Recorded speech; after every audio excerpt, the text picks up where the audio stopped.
Hi, it's Christian from S&C Shop, and we are back working on the Peterbilt today. I got a lot of work done over the winter break from school, a whole lot and a whole little, but yeah, I'll show you around the truck and tell you what I've gotten done and what our plans are for the truck moving forward, and yeah, get to it.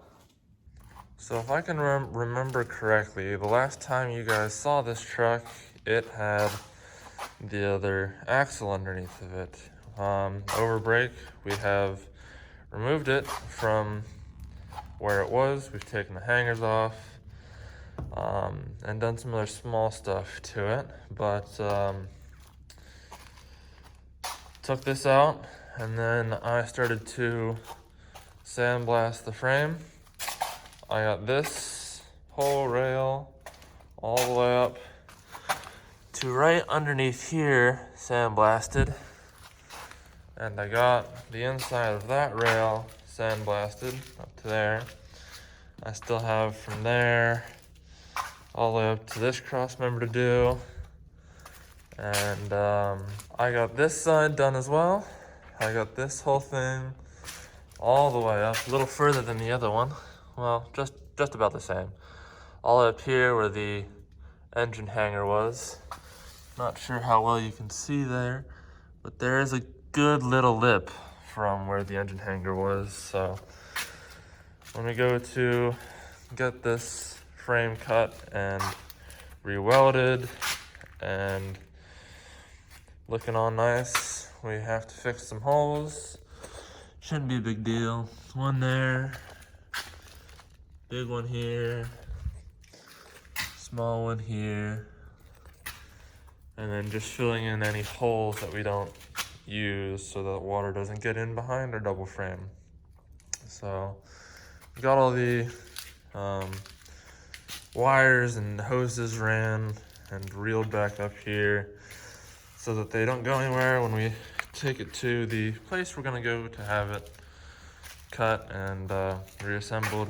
We decided that it would be a better idea to have a professional do it and make sure everything's aligned from the cutoff. This is our cutoff that we're gonna put on. Gonna be using this entire length of frame, plus where we ended sandblasting, or maybe a little more. We might come into this cross member here.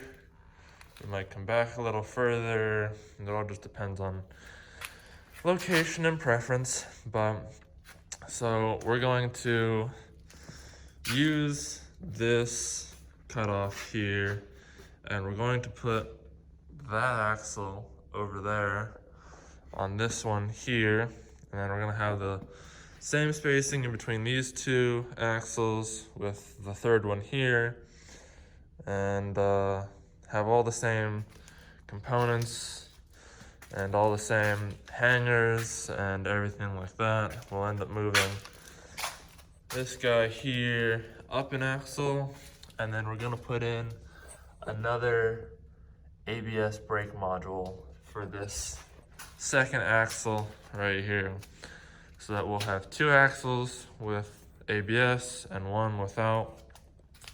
Just figuring that having a GVWR of 110,000, we should probably have two axles with ABS and not just one. So that's our idea of that here, and with that, it should butt right up against here pretty easily. But with all that, we want it aligned with the front axle and make sure that everything's square so that we're not running through tires. As you can see, they're not the best already. There's not much tread left, just enough for tires to roll them around and keep them elevated. So tires typically run for a set of 14, two good front, and then all new shoes for the rear run in the price range of probably 10 grand. So we definitely don't want to be going through tires, because that would not be too cost effective, even if we are spending that on this already. So might as well just do it right, do it once, and get it over with. They can have their team of welders come in and fix and repair any of the holes and stuff, which he says should be pretty easy. So I'll take his word for it. He knows what he's doing. And we're gonna get this put back together. Got a long ways to go. I'm gonna have to redo all this wiring, figure a bunch out in here for the ABS and how everything's gonna be controlled. Other than that, we haven't done really too much with it being Christmas and winter break and now January getting back into school. Been busy, but everything's gonna slow down a little bit more and it'll be gone for a little while. But other than sandblasting and pulling wires and pulling the cross members, I have a few clips of us sandblasting, or me, a few clips of me sandblasting the frame.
And some of my dad cutting off some huck bolts that held these cross members on, and grinding and cutting and hammering them out, getting them loose so we could see what was behind them.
He is a little rusty back there. All this in here. Oh yeah. Fun times. More sandblasting to do. Got that cross member finally out. It's all loose. These two out. They're all loose. I did some more back here. We got the shock towers off. We got the bump stops off. Just trying to clean up the frame a little bit more. Here you can really see one of the holes. Now that I'm on the other side, you can see this one right here. Yeah, that's no fun. Luckily we found that one there and this one here, so yeah. Going to be quite the project here to come. But just a little update for now. Thank you guys. See ya. Like and subscribe. Thank you.